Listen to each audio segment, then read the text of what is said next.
Hello everyone, कैसे हैं आप। आपका आपके YouTube channel Digvijay commerce classes पर एक बार फिर से स्वागत है। हम आपके लिए अपने इस YouTube channel Digvijay commerce classes पर बीकॉम के सिलेबस के कंपलसरी सब्जेक्ट कॉरपोरेट अकाउंटिंग की पूरी एक सीरीज लेके आ रहे हैं, जिसमें एक तरफ से आपको हर एक रूल और उनके प्रैक्टिकल क्वेश्चंस 1 बाय 1 मिलता है। आपकी पढ़ाई का वो नज़रिया, वो अंदाज जो आप क्लासरूम पढ़ाई या ऑफलाइन पढ़ाई में ढूंढते हैं, वही नज़रिया, वही तरीका उससे बेहतर अंदाज में हम आपको इस प्लेटफॉर्म पर ऑनलाइन नेटवर्क पर ला कर देंगे। आपकी पढ़ाई को सबसे बेहतर तरीके से पूरा कराया जाएगा, इस बात की गारंटी हमारी है। और सबसे बड़ी बात, हमें पिछले 14 वर्षों का बच्चों का अपार प्यार मिला है। मैं स्टूडेंट के बीच में रहकर अपनी कोचिंग चलाया हूं और मुझे ये पता है कि एक स्टूडेंट अपने टीचर से क्या चाहता है। तो आपकी सभी समस्याओं का समाधान एक स्टूडेंट के नज़रिए से करूंगा, ना कि एक टीचर के नज़रिए से। मैं भी आप में से ही एक हूं। तो प्यारे दोस्तों, अगर आप अपनी पढ़ाई अपनी भाषा में, अपने तरीके से, अपनी शर्तों पर पूरी करना चाहते हैं तो आइए दिग्विजय कॉमर्स क्लासेस से जुड़िए। दिग्विजय कॉमर्स क्लासेस आपके लिए वो सुनहरा अवसर ला रहा है कि आप अपनी कॉमर्स की पढ़ाई अपने घर बैठे अपनी शर्तों पर पूरी कर सकते हैं। जब दिल चाहे तब पढ़ाई करिए, कोई बर्डन नहीं। हम 24/7 आपके साथ ही तो हैं। तो अगर आप हमसे नए जुड़े हैं तो सबसे पहले हमारे इस YouTube channel Digvijay commerce classes को सब्सक्राइब करिए, शेयर करिए, बेल आइकन दबाइए, ताकि आपको हमारे लेटेस्ट वीडियोस के अपडेट मिल सकें। और आप हमसे पेड क्लास ले सकते हैं। पेड क्लास पाने के लिए आप हमारे व्हाट्सएप नंबर पर व्हाट्सएप करिए, मैसेज करिए, आपको पेड क्लास की पूरी जानकारी दे दी जाएगी, जिसमें आपको एक सिस्टमैटिक क्लासेस मिलेंगी, रेगुलर क्लासेस मिलेंगी, PDF मिलेगा, डाउट सेशन रखा जाएगा, क्वेश्चन पेपर सॉल्व कराए जाएंगे। तो ये सब कुछ पाने के लिए आप हमसे पेड क्लास लीजिए। तो आपको आपके कॉमर्स के हर एक सब्जेक्ट, चाहे वो BCom के हों या MCom के, थ्योरेटिकल सब्जेक्ट हों या न्यूमेरिकल, सारे सब्जेक्ट यहाँ ऑनलाइन नेटवर्क पर आपको अवेलेबल मिलेंगे। तो चलिए दोस्तों, आज की क्लास शुरू करते हैं। हम आज आपके लिए एक नया लेसन शुरू करने जा रहे हैं, अंशों का मूल्यांकन, वैल्यूएशन ऑफ शेयर्स। वास्तव में ये कॉर्पोरेट अकाउंटिंग जो है ना, इसका नाम कंपनी अकाउंटिंग हुआ करता था, लेकिन पिछले कुछ वर्षों से इसका नाम 2007 के आसपास से कॉर्पोरेट अकाउंटिंग कर दिया गया। कंपनी जगत को कॉर्पोरेट कहा जाता है। तो पहले हम स्पेशली इसे कंपनी अकाउंट कहा करते थे, लेकिन हम चाहे कंपनी की बात कर लें या कंपनी जगत की, वास्तव में उनकी क्रिया प्रतिक्रिया सब अंशों के इर्द गिर्द ही तो घूमती है। तो हमें अंशों का मूल्यांकन पढ़ना है। अगर हम डॉक्टर राम मनोहर लोहिया अवध विश्वविद्यालय की बात करते हैं, तो डॉक्टर राम मनोहर लोहिया अवध विश्वविद्यालय में ये न्यूमेरिकल और थ्योरेटिकल दोनों तरीकों से ये पूछा जा सकता है। तो हाल फिलहाल हम न्यूमेरिकल क्लासेस तो लेकर आएंगे ही, लेकिन किसी भी लेसन की शुरुआत जब होती है तो उसके जो थ्योरी पार्ट्स होते हैं वो बड़े इंपॉर्टेंट होते हैं। तो वैसा ही हम वैल्यूएशन ऑफ शेयर के लिए भी कह सकते हैं।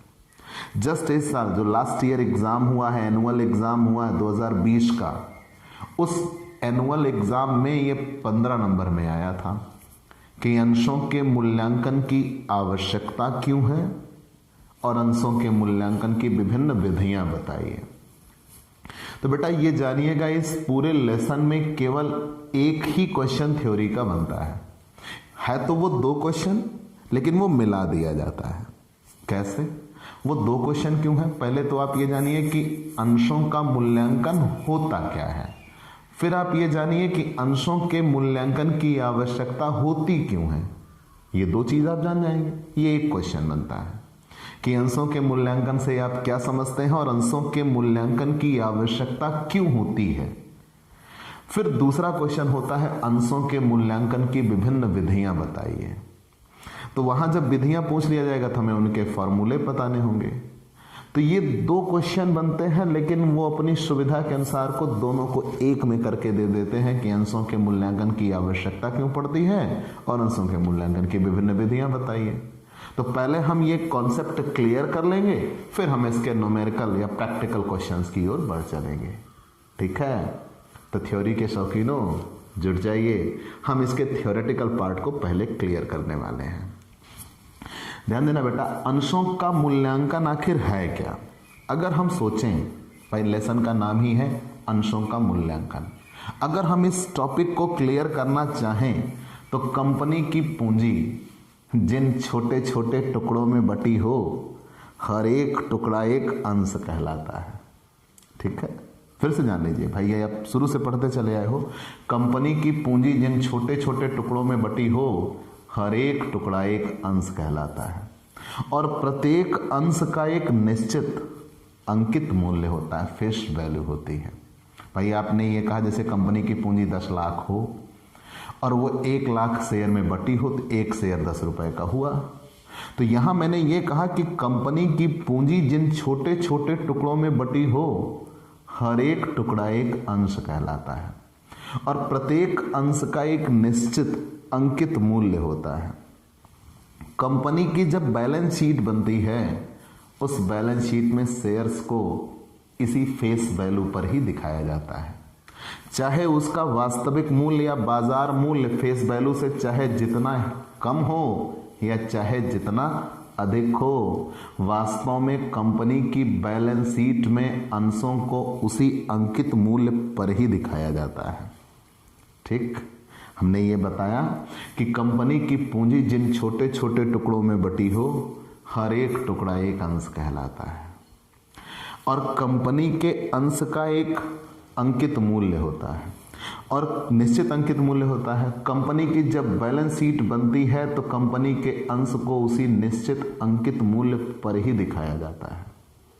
चाहे उनका बाजार मूल्य चाहे जो कुछ भी हो, चाहे उसका बाजार मूल्य कम हो या ज़्यादा, उसको उसके अंकित मूल्य पर ही दिखाया जाता है। अतः यह आवश्यक हो जाता है कि हमें पता चले कि एक निश्चित तिथि पर कंपनी के अंशों का मूल्य क्या है, मतलब कितने रुपए पर एक कंपनी के अंशों को खरीदा या बेचा जा सकता है, वही उसका बाजार मूल्य कहलाता है। ठीक है, फिर से जानते रहिएगा, मैंने क्या कहा? मैंने ये कहा कि कंपनी की बैलेंस शीट में कंपनी के अंशों को उनके अंकित मूल्य पर ही दिखाया जाता है। अंकित मूल्य से बाजार मूल्य कम भी हो सकता है और अधिक भी हो सकता है। तो वास्तव में हमें इस बात की आवश्यकता पड़ती है कि कंपनी के अंशों का बाजार मूल्य क्या है, मतलब किस मूल्य पर कंपनी के अंशों को खरीदा या बेचा जा सकता है, हमें वो जानना होगा। ठीक है, चलिए ये जान लिया। कंपनी के अंश मुख्यतः 2 प्रकार के होते हैं, एक पूर्वाधिकार अंश और एक क्षमतांश। ये शुरू से पढ़ते चले आए हैं, तो मूल्यांकन में कहाँ से ये आ रहे हैं आप जानिएगा, गहराई से पकड़िएगा। तो मैंने ये कहा कंपनी के अंश मुख्यतः 2 प्रकार के होते हैं, पूर्वाधिकार अंश, क्षमतांश। इनके भी प्रकार बन जाते हैं, वो अलग बात है। पूर्वाधिकार अंश किसे कहते हैं? नाम में ही स्पष्ट है, पहला अधिकार। ये वो अंश होते हैं जिन्होंने कंपनी में पैसा लगाया और इनको एक निश्चित दर से लाभांश चाहिए, सबसे पहले चाहिए, और ये कंपनी की संचालन सभा में भाग नहीं लेते। कंपनी में अगर अतिरिक्त लाभ होता है तो इनसे कोई मतलब नहीं होता, इन्हें एक निश्चित दर से लाभांश चाहिए। संचालन सभा में भाग नहीं लेंगे, वोटिंग राइट नहीं होगा, इनको लाभांश सबसे पहले चाहिए, हानि से इनसे कोई मतलब नहीं है। तो ये कंपनी के वास्तविक स्वामी भी नहीं होते। तो इनको जब भी कंपनी में लाभ होता है, कम लाभ हो ज्यादा लाभ हो, इनको एक निश्चित दर से लाभांश से मतलब है, उसके अलावा इनसे और किसी से मतलब नहीं है। और अगर कभी कंपनी समाप्त होती है तो इनको एक निश्चित मूल्य ही चुकाया जाता है जो कि पहले से तय होता है। ये भी बातें क्लियर है। तो इनके मूल्यांकन की हमें ज्यादा आवश्यकता नहीं पड़ती, क्योंकि इनके मूल्यांकन में ज्यादा परिवर्तन नहीं होता। परिवर्तन तो केवल और केवल किसमें होता है? समतांशों के मूल्यों में। समतांश क्या होते हैं?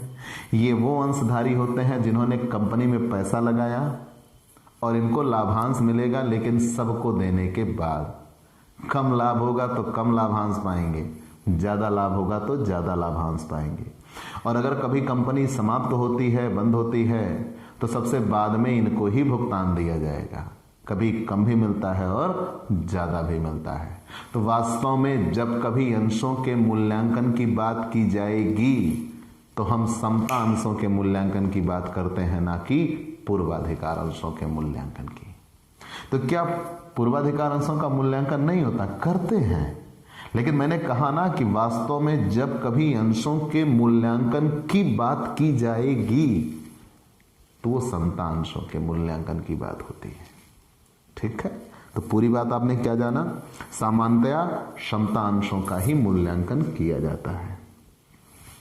अगर मैं एक इंट्रोडक्शन के तौर पर आपको ये रिवाइज कराऊं, मैंने भी कितनी बातें आपको बताया, तो आप एक टुकड़ों में आप पकड़ते चलिएगा। ठीक है, कंपनी की पूंजी जिन छोटे छोटे टुकड़ों में बटी होती है, हर एक टुकड़ा एक अंश कहलाता है। ठीक है, कंपनी की पूंजी जिन छोटे छोटे टुकड़ों में बटी हो, हर एक टुकड़ा एक अंश कहलाता है। वास्तव में कंपनी के अंश का एक अंकित मूल्य होता है, फेस वैल्यू, और कंपनी की बैलेंस शीट में अंशों को उसी अंकित मूल्य पर ही दिखाया जाता है। लेकिन इनका बाजार मूल्य उनके अंकित मूल्य से कम भी हो सकता है और इनका बाजार मूल्य उनके अंकित मूल्य से अधिक भी हो सकता है। हमें वही ज्ञात करना है कि कंपनी के अंश को एक निश्चित तिथि पर कितने रुपए में खरीदा या बेचा जा सकता है, वही उसका बाजार मूल्य कहलाता है और हमें वही प्राप्त करना है। सामान्यतया कंपनी के अंश दो प्रकार के होते हैं, एक पूर्वाधिकार अंश और एक क्षमता अंश। पूर्वाधिकार अंश वे होते हैं जिन्होंने कंपनी में पैसा लगाया और उनको एक निश्चित दर से लाभांश चाहिए और सबसे पहले चाहिए। कंपनी इनको सबसे पहले लाभांश देती है, एक निश्चित दर से लाभांश देती है। अगर कंपनी को लाभ कम हुआ या ज़्यादा हुआ, इनसे कोई मतलब नहीं है, इनके लाभांश की दर निश्चित होती है। अब ये कंपनी के संचालन सभा में भाग नहीं ले सकते, वोट नहीं दे सकते, सिर्फ लाभ के लिए जुड़ते हैं। और अगर कंपनी को हानि होती है तो ये हानि में हिस्सेदारी नहीं बटाते, इसीलिए इनको कंपनी का वास्तविक स्वामी नहीं कहा जाता। और अगर कभी कंपनी बंद भी होती है तो इनको एक निश्चित भुगतान ही मिलेगा, उससे ज्यादा इनको भुगतान नहीं मिलता। तो इसीलिए हमें इनके मूल्यांकन की ज्यादा आवश्यकता नहीं पड़ती। बात कर लेते हैं समता अंशों की। ये वो अंशधारी होते हैं जिन्होंने कंपनी में पैसा लगाया, इनको लाभांश मिलेगा और सबसे बाद में मिलेगा। पूर्वाधिकार को दे लेने के बाद जो शेष बचेगा वो इनको मिलेगा। कंपनी ने कम लाभ कमाया है तो कम मिलेगा, ज्यादा लाभ कमाया है तो ज्यादा मिलेगा। और अगर कहीं कंपनी को हानि हुई है तो ये हानि भी उठाएंगे। इसीलिए कंपनी की, और जब कंपनी समाप्त होगी तो सबसे बाद में इनको ही भुगतान मिलता है। इसीलिए इनके अंशों के मूल्यांकन की बहुत ज्यादा आवश्यकता रहती है कि वास्तव में कंपनी की आर्थिक स्थिति के अनुसार इनके अंशों के मूल्य घटते या बढ़ते रहते हैं। ठीक है, तो इसीलिए हमें अंशों के मूल्यांकन की जब कभी बात की जाए तो हम समता अंशों के मूल्यांकन की बात करते हैं, ना कि पूर्वाधिकार अंशों के मूल्यांकन की। क्लियर? मूल्यांकन की दृष्टि से अंशों को दो भागों में बांटा जा सकता है। अगर हम वैल्यूएशन की बात करें तो मूल्यांकन की दृष्टि से अंशों को दो भागों में बांटा जा सकता है। कौन कौन से दो भाग होते हैं? मैंने कहा ना, मूल्यांकन की दृष्टि से अंशों को दो भागों में बांटा जा सकता है। कौन कौन से दो भाग होते हैं? तो सबसे पहला, एक तो लिस्टेड शेयर सूचीबद्ध अंश और एक अनलिस्टेड शेयर गैर सूचीबद्ध अंश। जो लिस्टेड शेयर होते हैं वो स्टॉक एक्सचेंज में क्रय विक्रय के लिए रजिस्टर्ड होते हैं, और जो अनलिस्टेड शेयर होते हैं वो स्टॉक एक्सचेंज में क्रय विक्रय के लिए लिस्टेड नहीं होते। और जो स्टॉक एक्सचेंज में लिस्टेड हैं उनकी वैल्यू स्टॉक एक्सचेंज द्वारा बताई जाती है। ठीक है ना, क्रय विक्रय के लिए रजिस्टर्ड होते हैं। वास्तव में उनके अंशों के मूल्यांकन का महत्वपूर्ण स्रोत स्टॉक एक्सचेंज ही होता है। स्टॉक एक्सचेंज ये बताता है कि उनके यहाँ जो दर्ज शेयर हैं, जिन्हें हम लिस्टेड शेयर कहते हैं, उनकी वैल्यू क्या है। तो हमें उनके मूल्यांकन के बारे में भी स्रोत तो वहीं से पता लग जाता है, लेकिन वो भी बाजार की परिस्थितियों को बहुत ज्यादा ध्यान में नहीं रख पाते। ठीक है, वो भी बाजार की परिस्थितियों को बहुत ज्यादा ध्यान में नहीं रख पाते। मैंने आपसे क्या कहा, मूल्यांकन की दृष्टि से शेयर दो प्रकार के होते हैं, एक लिस्टेड शेयर और दूसरा अनलिस्टेड शेयर। लिस्टेड शेयर वे होते हैं जिनको स्टॉक एक्सचेंज में दर्ज किया गया है और उनको मूल्य भी स्टॉक एक्सचेंज के द्वारा उनके मूल्य भी प्रकाशित किए जाते हैं। और अनलिस्टेड शेयर वे होते हैं जिन्हें स्टॉक एक्सचेंज में दर्ज नहीं किया गया और ये किसी भी प्रकार से क्रय विक्रय के लिए रजिस्टर्ड नहीं होते। जो स्टॉक एक्सचेंज में क्रय विक्रय के लिए रजिस्टर्ड होते हैं उन्हें सूचीयत कहा जाता है। फिर आगे बात की गई कि स्टॉक एक्सचेंज अंशों के मूल्य का महत्वपूर्ण स्रोत है। क्यों? क्योंकि स्टॉक एक्सचेंज केवल उन्हीं अंशों का मूल्य ज्ञात करता है जो वहां पर लिस्टेड होते हैं। जो वहां पे लिस्टेड नहीं होते, स्टॉक एक्सचेंज उनके अंशों का मूल्य ज्ञात नहीं करता। और दूसरी बात यह भी है, साधारण व्यवहार में इन प्रकाशित मूल्यों का अंशों का उचित मूल्य माना जाता है जो स्टॉक एक्सचेंज द्वारा प्रकाशित किए जाते हैं। लेकिन मैंने कहा ना कि मूल्यांकन की दृष्टि से अंश दो प्रकार के होंगे, एक लिस्टेड और एक अनलिस्टेड। स्टॉक एक्सचेंज में क्रय विक्रय के लिए जिनको लिस्टेड किया गया है, दर्ज किया गया है, वही लिस्टेड कहलाते हैं और क्रय विक्रय के लिए जिनको स्टॉक एक्सचेंज में दर्ज नहीं किया गया वो अनलिस्टेड कहलाते हैं। और वास्तव में अंशों के मूल्यांकन का बहुत बड़ा स्रोत स्टॉक एक्सचेंज होता है।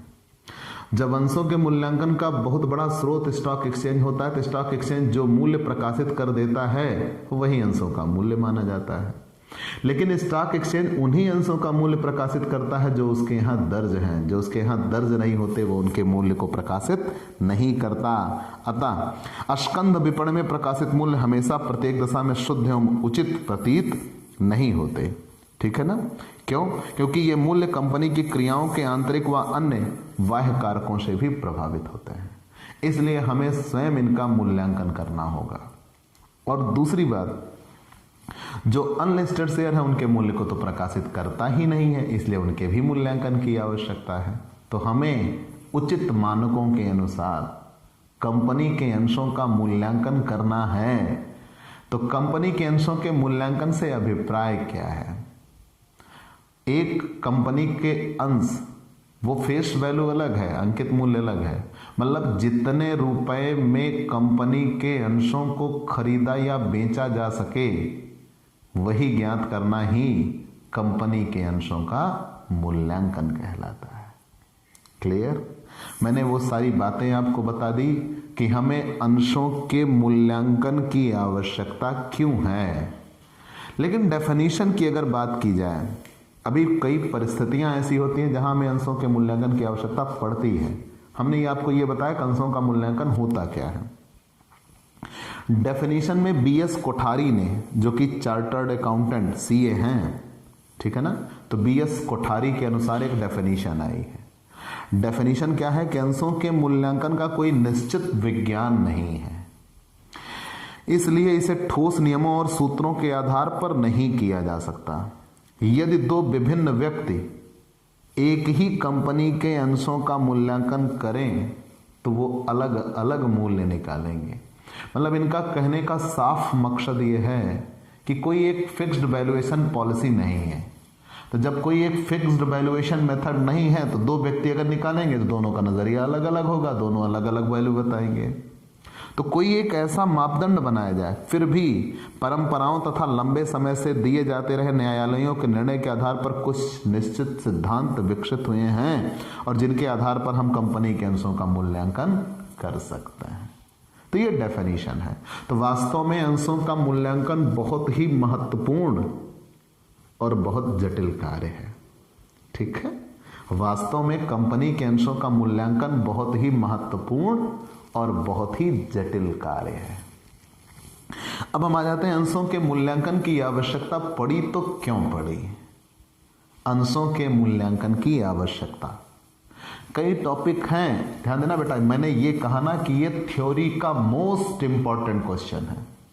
ऐसा हो नहीं सकता कि इस लेसन से थ्योरी ना आए, और यदि थ्योरी आती है तो यही आएगी जो मैं आपको बता रहा हूं। ठीक है, अब अगर पिछली बार 15 नंबर में आया, मैंने बताया तो इस बार 10 नंबर में आ सकता है, बस इतना ही फर्क होगा। तो ये श्योर है, मिलना है। हर पाठ में तो 1 2 3 क्वेश्चन बनते होंगे, इस पाठ में तो केवल एक ही है, केवल एक। अंशों के मूल्यांकन से आप क्या समझते हैं, मैंने जस्ट पीछे एक्सप्लेन किया।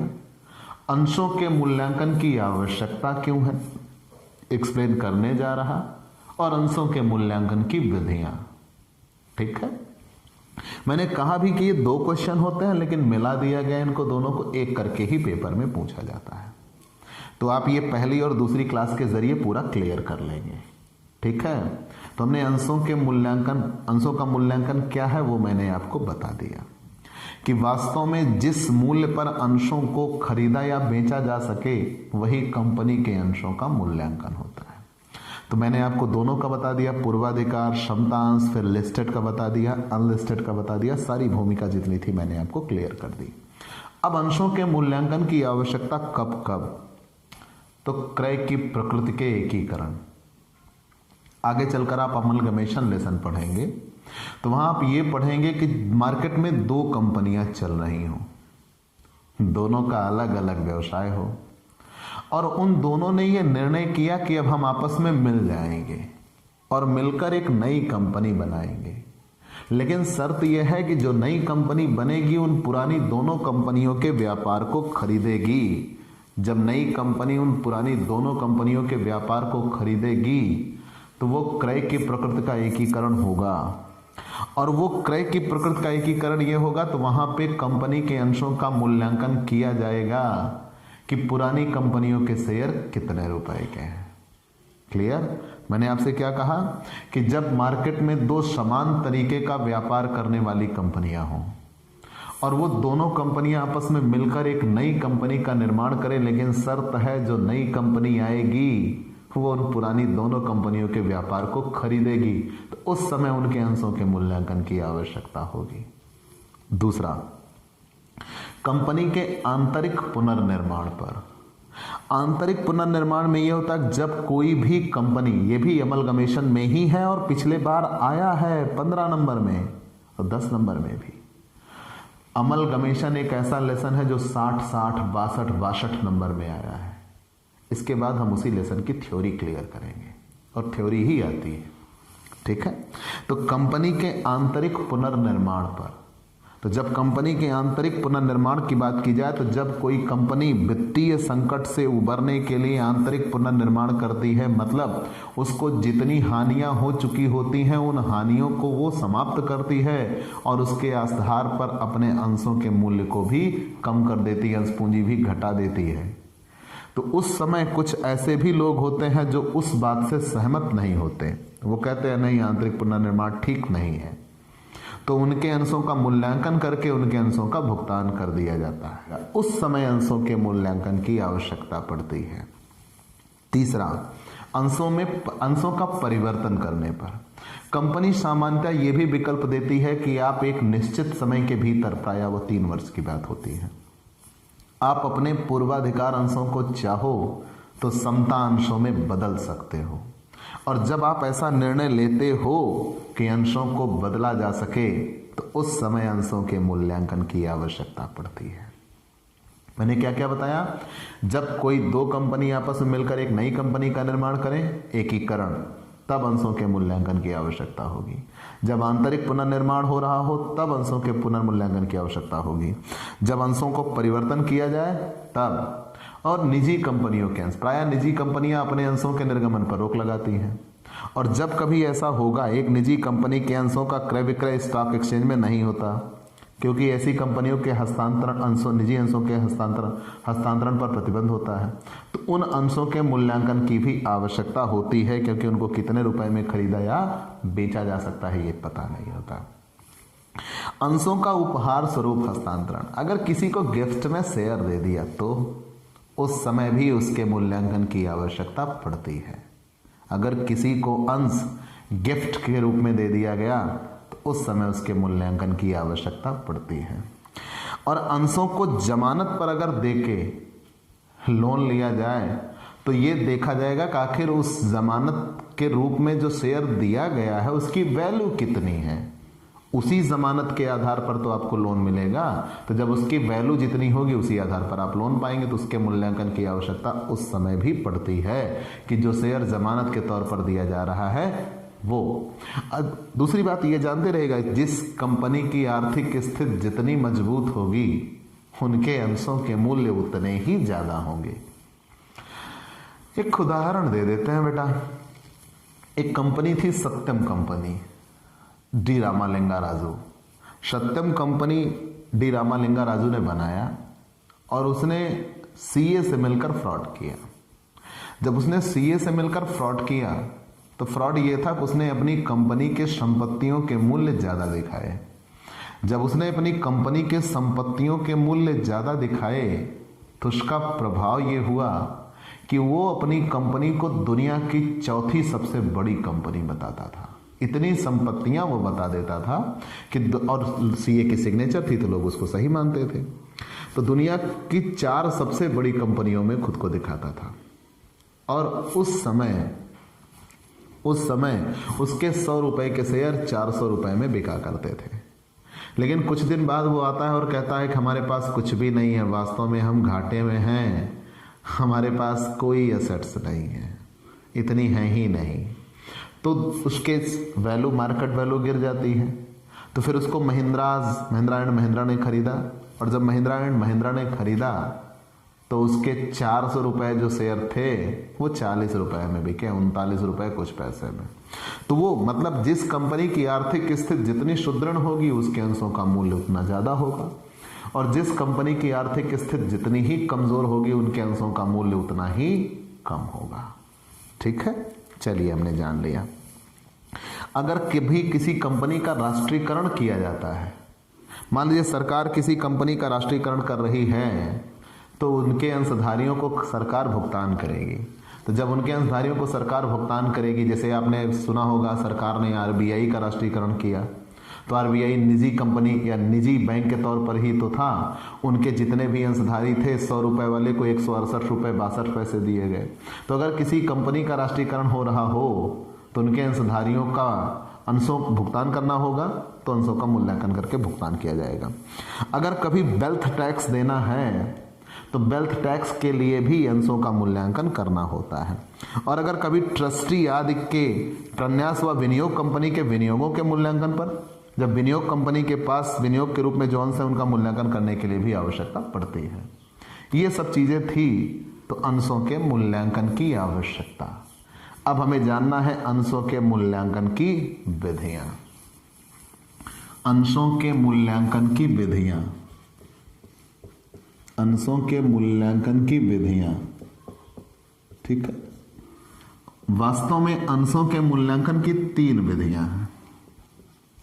अंशों के मूल्यांकन की विधियां, वास्तव में कंपनी के अंशों के मूल्यांकन की 3 विधियां हैं। ठीक है, 3 विधियां हैं। कौन कौन सी? Net assets method, net assets method, यहां पे यील्ड मेथड, यील्ड मेथड, और ये fair value method, fair value method. ठीक है, मैंने ये कहा कि अंशों के मूल्यांकन की 3 विधियां हैं, net assets method, yield method, fair value method. Yield method भी 2 टुकड़ों में टूट जाती है। यील्ड मेथड 2 टुकड़ों में टूट जाती है। एक dividend yield method, dividend yield method, और एक earning capacity method, earning capacity method. एक डिविडेंड यील्ड मेथड और एक अर्निंग कैपेसिटी मेथड। ठीक है, ये 2 होती हैं। अंशों के मूल्यांकन की विधियां। तो मैंने ये कहा अंशों के मूल्यांकन की विधियां 3 हैं, net assets method, yield method, fair value method. और यील्ड मेथड में भी 2 हैं, dividend yield method, earning capacity method. वैसे बेसिकली क्वेश्चन में आपको इंडिकेट किया गया होगा कि आप नेट असेट्स मेथड से लगाइए या यील्ड मेथड से लगाइए या फेयर वैल्यू मेथड से लगाइए। लेकिन अगर यील्ड मेथड से कहा है तो ये 2 होती हैं और इन दोनों की असली पहचान ये है, इसका प्रयोग तभी होगा जब प्रश्न में नॉर्मल रेट ऑफ डिविडेंड दिया हो और इसका प्रयोग तभी होगा जब प्रश्न में नॉर्मल रेट ऑफ रिटर्न दिया हो। ये दोनों की सबसे बड़ी पहचान है। अगर प्रश्न में नॉर्मल रेट ऑफ डिविडेंड दिया है तो हम डिविडेंड यील्ड मेथड का प्रयोग करते हैं और अगर नॉर्मल रेट ऑफ रिटर्न दिया है तो हम अर्निंग कैपेसिटी मेथड का प्रयोग करते हैं। अब हम एक एक को एक्सप्लेन करेंगे। हाल फिलहाल आज हम आपके लिए नेट असेट्स मेथड को एक्सप्लेन करेंगे, फिर अगले दिन हम इनको एक्सप्लेन करेंगे। ठीक है, तो एक तरफ से चलते हैं। सबसे पहली चीज मैंने ये आपको बताया कि इस लेसन में 2 क्वेश्चन थ्योरी के बनते हैं, 2, और वो पिछले कुछ वर्षों से पैटर्न ऐसा रहा है कि दोनों को मिला के एक क्वेश्चन बना के पूछा जाता है कि अंशों के मूल्यांकन से आप क्या समझते हैं, अंशों के मूल्यांकन की आवश्यकता क्या है और अंशों के मूल्यांकन की विधियां क्या है। तो अंशों के मूल्यांकन से आप क्या समझते हैं और अंशों के मूल्यांकन की आवश्यकता कब कब होती है, ये दोनों हमने आपको क्लियर करा दिया। हम आ गए अंशों के मूल्यांकन की विधियां। तो अंशों के मूल्यांकन की विधियां मैंने बताया 3, net assets method, yield method, fair value method. लेकिन 100 में 99 बार अगर किसी से नेट असेट्स मेथड की चर्चा की जाए तो नेट असेट्स मेथड को लोग अंशों के मूल्यांकन का एक, कह लीजिए, जेरॉक्स कॉपी बोल देते हैं। अगर आप अंशों का मूल्यांकन पढ़ रहे हैं तो आप नेट असेट्स मेथड बताते हैं। नेट असेट्स मेथड होती क्या है? वास्तव में ये विधि इस मान्यता पर आधारित है, ध्यान देना, अब हम इसकी चर्चा कर रहे हैं। वास्तव में ये विधि इस मान्यता पर आधारित है कि अगर आज के आज कंपनी बंद हो जाए तो उसके अंशधारी को एक अंश के बदले में कितना रुपया मिलेगा। क्या ये मानना सही है? यही इस विधि की सबसे बड़ी गलती है, फेलियर है। कारण हम किसी कंपनी की स्थापना करते हैं तो क्या मानकर करते हैं? हम ये मानकर करते हैं कि ये कंपनी अनंत काल तक चलती रहेगी और जब हमें अंशों का मूल्यांकन करना हुआ तो हम ये मान लें कि अभी कंपनी बंद हो जाए। यही गलत है। लेकिन ये विधि सबसे ज्यादा पॉपुलर भी है, सरल भी है और अगर आपको अंशों के मूल्यांकन की थ्योरी लिखनी पड़ी तो आप इसे ही लिखते हो, नेट असेट्स मेथड, शुद्ध संपत्ति विधि। तो मैंने कहा नेट असेट्स मेथड इस विधि पर इस मान्यता पर आधारित है कि यदि कंपनी का समापन हो जाए तो शुद्ध आंतरिक मूल्य के आधार पर अंशों का मूल्यांकन क्या होगा। तो कैसे? जब किसी कंपनी का समापन होता है तो उसके पास जितनी संपत्तियां होती हैं वो सारी संपत्तियां बेच दी जाएंगी। सारी संपत्तियां बेचकर उसे जितना पैसा मिलेगा उसके बाह्य दायित्वों का भुगतान किया जाएगा और बाह्य दायित्वों का भुगतान करने के बाद फिर पूर्वाधिकार दायित्वों का भुगतान किया जाएगा और पूर्वाधिकार अंशों के दायित्वों का भुगतान करने के बाद जो शेष बचेगा वो समता अंशों को मिलेगा और फिर जितने समता अंश होंगे उससे भाग कर दिया जाएगा तो एक अंश का मूल्य निकल के आ जाएगा। तो हमने यहाँ क्या बताया कि नेट असेट्स मेथड इस मान्यता पर आधारित है कि यदि आज के आज कंपनी बंद हो जाए, अगर आज कंपनी बंद हो जाए तो उसके एक अंश की कीमत क्या होगी, मतलब उसके एक अंशधारी को क्या मिलेगा। उसे ही हम valuation of share by net assets method कहते हैं। और मैंने कहा इसका यही मानना, इसकी यही सोच ही तो वास्तव में गलत है। क्यों भाई? कंपनी आप बनाते हो तो क्या मानकर बनाते हो कि ये अनंत काल तक चलती रहेगी। जब आप ये मानकर चलते हो कि कंपनी अनंत काल तक चलती रहेगी और जस्ट अगले पल आप कह रहे हो कभी बंद हो जाए, और यही तो इसका फेलियर हुआ। लेकिन जब कंपनी बंद होती है तो वास्तव में क्या होता है? कंपनी के पास जितनी संपत्तियां होती हैं वो संपत्तियां बेच दी जाती हैं। कंपनी के पास जो दायित्व होते हैं उन दायित्वों का भुगतान किया जाता है। दायित्वों का भुगतान करने के बाद पूर्वाधिकार अंशों का भुगतान होगा, और पूर्वाधिकार अंशों का भुगतान करने के बाद जो शेष बचेगा, पूर्वाधिकार अंशों का भुगतान करने के बाद जो शेष बचेगा वो कंपनी के समतांशधारियों के लिए होगा, और जितने समतांशधारी होंगे उससे भाग कर देंगे तो एक अंश का मूल्य निकल के आ जाएगा। कैसे? आइए हम बनाते हैं। तो हम इसे मिटाएंगे भाई। हाल फिलहाल मैंने ये विधियों के नाम लिख दिए थे कि आप जानते रहिएगा, ठीक है। Valuation of share by net assets method, तो पूरी हेडिंग क्या बनने जा रही? Valuation of share by net assets method, valuation of share by net assets method, net assets method, valuation of share by net assets method. कैसे?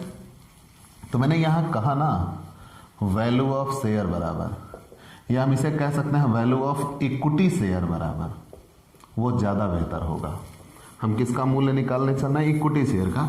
या आप लिख भी सकते हो कि वैल्यू ऑफ इक्विटी शेयर बराबर value of net assets, value of net assets for equity, value of net assets for equity upon number of equity share.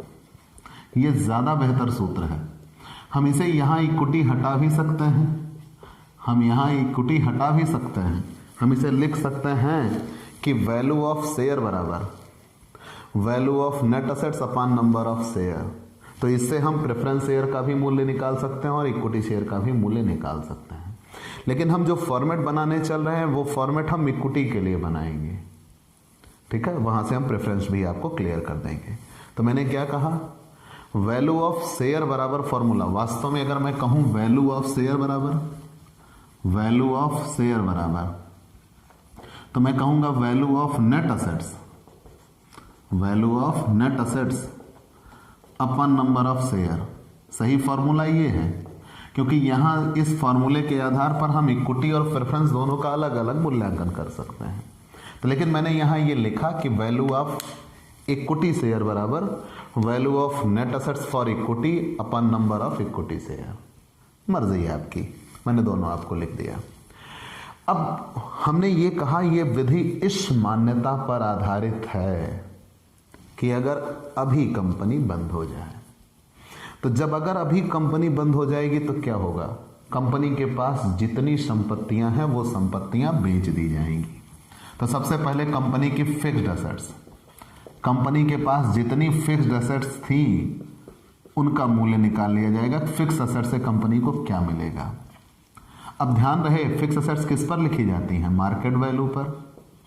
अगर मार्केट वैल्यू ना दिया हो तो डेप्रिशिएटेड वैल्यू पर, और अगर डेप्रिशिएटेड वैल्यू ना हो तो बुक वैल्यू पर। ये मैं पीछे आपको बता चुका हूं। मतलब कंपनी के पास, ये मैं जब कैपिटल एम्प्लॉयड निकाल रहा था तभी बता दिया था, कंपनी के पास जितनी अस्थाई संपत्तियां रही होंगी उन सब को यहां हम जोड़ देंगे। क्लियर? मतलब ये माना जाएगा कि अगर अभी कंपनी बंद हो गई तो कंपनी की अस्थाई संपत्तियों से कंपनी को क्या मिलेगा? तो market value, depreciated value, book value. Market value दिया है तो मार्केट वैल्यू पर दिखाएंगे, डेप्रिशिएटेड वैल्यू दिया है तो डेप्रिशिएटेड वैल्यू पर दिखाएंगे, बुक वैल्यू दिया है तो बुक वैल्यू पर दिखाएंगे, और अगर तीनों दिया है तो मार्केट वैल्यू पर। मार्केट वैल्यू ना दिया हो तो डेप्रिशिएटेड वैल्यू, डेप्रिशिएटेड वैल्यू ना दिया हो तो बुक वैल्यू। तो फिक्स एसेट्स, फिक्स एसेट्स के बाद अगर गुडविल, पेटेंट, ये सब आदि हैं जिन्हें हम इंटेंजिबल एसेट्स कहते हैं, उसे भी दिखाया जाता है। ETC। कॉपीराइट मतलब जितने इंटेंजिबल एसेट्स होते हैं उन सबको भी जोड़ दिया जाएगा। ध्यान रहे, जब हम गुडविल पार्ट का मूल्यांकन करते थे, कैपिटल एम्प्लॉयड निकालना था, तो हमने गुडविल नहीं जोड़ा था, यहाँ गुडविल जोड़ दी जाएगी। तो जितनी फिक्स एसेट्स होंगी जोड़ देंगे, गुडविल, पेटेंट, कॉपीराइट, ट्रेडमार्क अगर ये आते हैं तो इनको भी जोड़ दिया जाएगा। करंट एसेट्स जोड़ दी जाएंगी, करंट एसेट्स जोड़ दी जाएगी, जितनी भी करंट एसेट्स होंगी, और जितने भी विनियोग होंगे वो जोड़ दिए जाएंगे, जितने भी विनियोग होंगे वो जोड़ दिए जाएंगे। याद रखिए, जब हम गुडविल पार्ट में निकाले थे तो वहां हमने सिर्फ इनसाइड को जोड़ा था, आउटसाइड को छोड़ दिया था। यहां इनसाइड और आउटसाइड दोनों जोड़ते हैं।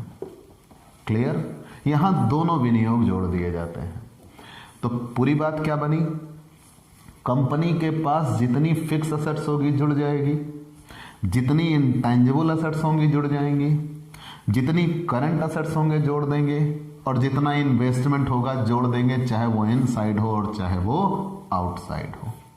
पूरी संपत्तियों से जोड़ के हमें जितना मिला, फिर कंपनी के हम बाहरी दायित्व घटाएंगे, आउटसाइड लायबिलिटी। और आउटसाइड लायबिलिटी में वही बिल्कुल, आउटसाइड लायबिलिटी में क्या क्या मिलता था? क्रेडिटर, मतलब जो पैसा कंपनी के द्वारा भुगतान किया जाएगा और बाहरी व्यक्ति के पास जाएगा। ध्यान देना, मैं किस पे हूं? मैं हूं नेट एसेट्स मेथड पे। नेट एसेट्स मेथड ये कहती है कि यदि आज के आज कंपनी बंद हो जाए तो क्या दिया जाएगा। ठीक, ये विधि इसी मान्यता पर आधारित है कि यदि अभी कंपनी बंद हो जाए, ये विधि इस मान्यता पर आधारित है कि यदि अभी कंपनी बंद हो जाए, और यही इसका सबसे बड़ा पॉइंट है, लूज पॉइंट भी कह सकते हैं। तो ये कहती है कि अगर अभी कंपनी बंद हो जाए तो सबसे पहले कंपनी के पास जितनी संपत्तियां हैं वो बेची जाएंगी। कंपनी के पास जितनी संपत्तियां हैं, फिक्स एसेट्स बेच दिया। फिक्स एसेट दो तरीके की होती हैं, टेंजिबल, इनटेंजिबल। तो ये टेंजिबल की बात करते हैं और ये इनटेंजिबल की, दोनों दिखाए जाते हैं, गुडविल, पेटेंट, ट्रेडमार्क, कॉपीराइट, वो सब। फिर जितनी करंट एसेट्स होंगी वो भी, और जितने इन्वेस्टमेंट होंगे वो भी, चाहे इनसाइड हो चाहे आउटसाइड हो। फिर आउटसाइड लायबिलिटी हम घटा देते हैं। क्रेडिटर जो बाहरी व्यक्ति को दिया जाएगा, बिल्स पेएबल, बिल्स पेएबल भी घटा देंगे। बिल्स पेएबल के बाद डिवेंचर घटा देते हैं, बिल्स पेएबल के बाद डिवेंचर्स घटा देते हैं। बैंक ओवरड्राफ्ट घटा देते हैं, और बैंक ओवरड्राफ्ट के बाद प्रोविजन फॉर टैक्सेशन घटा देते हैं। ये मान के चलिए इतने तो मिलते ही हैं, लेकिन कुछ और भी अगर लोन वगैरह हैं, loan, secured loan, interest on debenture है, तो ये सब भी घटा दिए जाते हैं। मतलब ऐसे दायित्व जो बाहरी व्यक्ति को भुगतान करने हैं उन्हें हम घटा देते हैं। तो जब आउटसाइड लायबिलिटी घटा देते हैं तो यही वैल्यू ऑफ नेट एसेट्स आ जाती है मुख्यतः, अगर प्रश्न में केवल इक्विटी शेयर हो। और जब यही वैल्यू ऑफ नेट एसेट्स आ जाएगी, नंबर ऑफ शेयर से भाग दे देंगे। लेकिन कभी कभी क्वेश्चन ऐसा होगा जिसमें प्रेफरेंस शेयर भी दिया होगा, तो फिर हम रुक जाएंगे, फिर इक्विटी शेयर पे यहाँ नहीं मिलता। पहले संपत्तियां बेच के जितना मिला, दायित्वों का जितना भुगतान किया, फिर यहां से प्रेफरेंस के लिए दायित्व घटाया जाएगा। तो प्रेफरेंस शेयर डिविडेंड और प्रेफरेंस शेयर कैपिटल दोनों घटा देंगे। प्रेफरेंस शेयर डिविडेंड, जितने भी पूर्वाधिकार अंशों को लाभांश दिया जाना है और जितना पूर्वाधिकार अंशों की पूंजी दी जानी है, वो दोनों घटा देंगे, वो दोनों घटा देंगे। तब जो निकल के आएगा उसे value of net assets for equity कहेंगे, value of net assets for equity. ठीक है, तो अगर हमें इक्विटी शेयर का मूल्य निकालना है, ध्यान देना, मैं बार बार आपसे कह रहा हूं, अगर हमें इक्विटी शेयर को पैसा देना है तो कब देते हैं? पहले संपत्तियां बेचेंगे, बाहरी दायित्वों का भुगतान होगा, बाहरी दायित्वों का भुगतान कर लेने के बाद पूर्वाधिकार अंशों का भुगतान होगा, और पूर्वाधिकार अंशों का भुगतान करने के बाद जो शेष बचेगा वो इक्विटी को मिलेगा। और अगर मान लीजिए प्रश्न में इक्विटी ही नहीं दिया है, तो प्रेफरेंस नहीं दिया है, तो इतना सिस्टम खत्म। यही जो निकल के आया था दायित्वों का भुगतान करने के बाद, वही वैल्यू ऑफ नेट एसेट्स था, और उसी में नंबर ऑफ शेयर से भाग कर देते तो मूल्य आ जाता। और अगर प्रेफरेंस भी दिया है तो प्रेफरेंस के दायित्व भी घटा दिए जाएंगे, तब जो बचेगा वो value of net assets for equity बचेगा। और इसी को उठा के यहाँ रख देंगे तो नंबर ऑफ इक्विटी शेयर से भाग दे देंगे तो एक इक्विटी शेयर का मूल्य आ जाएगा। क्लियर? तो मैंने आपसे पहले ही कहा कि अगर हमें नेट असेट्स मेथड से निकालना है तो वैल्यू ऑफ नेट असेट्स निकालेंगे, लेकिन यहां मैं आपके समझने के लिए चाहूं तो लिख सकता हूं वैल्यू ऑफ नेट असेट्स, ये आ चुकी है value of net assets for both share. ठीक है ना, फॉर बोथ मतलब दोनों अंशों के लिए आ जाता है, इक्विटी एंड प्रेफरेंस दोनों के लिए। तो जैसे ही प्रेफरेंस का घटा देते हैं तो जो शेष बचता है वो किसके लिए बचता है? इक्विटी के लिए बचता है। क्लियर? तो आप याद रख लीजिएगा कि नेट असेट्स मेथड इस मान्यता पर आधारित है कि यदि आज के आज कंपनी बंद हो जाए तो एक अंश को क्या मिलेगा। तो मैंने बताया जितनी फिक्स असेट्स होंगी सबको बेच के जो पैसा मिलेगा, fixed assets, intangible assets, current assets और उसके बाद इन्वेस्टमेंट, इन सब से जितना पैसा मिलेगा फिर कंपनी के दायित्वों का भुगतान होगा, बाहरी दायित्व, और बाहरी दायित्वों का भुगतान करने के बाद जो बचेगा वही वैल्यू ऑफ नेट असेट्स होगी। लेकिन अगर प्रेफरेंस शेयर भी दिया प्रेफरेंस का भी घटा देंगे, preference share dividend, preference share capital, और इतना घटाने के बाद जो बचेगा वो value of net assets for equity. और value of net assets for equity आ गया तो नंबर ऑफ इक्विटी शेयर से भाग कर देंगे, value of net assets for equity shares आ जाएगी। जब value of net assets for equity share आ गई, नंबर ऑफ इक्विटी शेयर से भाग कर देंगे value of equity share. Clear? तो ये तो पहली विधि थी। अगली विधियों की चर्चा हम अगली क्लास में करेंगे। तो प्यारे दोस्तों, आपको ये क्लास कैसी लगी हमें ज़रूर बताइएगा। आपके लाइक और कमेंट का इंतज़ार रहेगा। आप हमसे पेड क्लास ले सकते हैं। पेड क्लास पाने के लिए आप हमारे व्हाट्सएप नंबर पर व्हाट्सएप करिए, मैसेज करिए, आपको पेड क्लास की पूरी जानकारी दे दी जाएगी, जिसमें बहुत थोड़े से शुल्क का भुगतान करके आप हमसे एक रेगुलर क्लास पाते हैं। पीडीएफ मिलेगा, डाउट सेशन रखा जाएगा, क्वेश्चन पेपर सॉल्व कराए जाएंगे। तो ये सब कुछ पाने के लिए आप हमसे पेड क्लास ले सकते हैं। और अगर आप हमसे नए जुड़े हैं तो सबसे पहले हमारे इस YouTube channel Digvijay commerce classes को सब्सक्राइब करिए, शेयर करिए, बेल आइकन दबाइए ताकि आपको हमारे लेटेस्ट वीडियोस के अपडेट मिल सकें। तो आज की क्लास में इतना ही। चलते हैं दोस्तों, बाय बाय दोस्तों, फिर अगली विधि के साथ अगले दिन मुलाकात होगी। तब तक के लिए आप पढ़ते रहिए।